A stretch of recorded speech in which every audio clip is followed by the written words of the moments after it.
Hello guys, नमस्कार।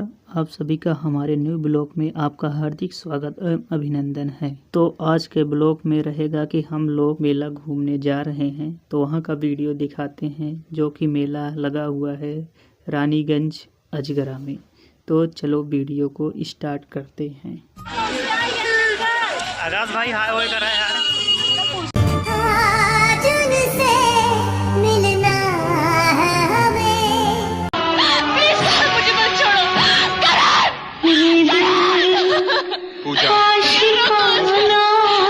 रानीगंज मोहनगंज के हो मुलाकात हो, भूल गइलू सगारा बाजार हो।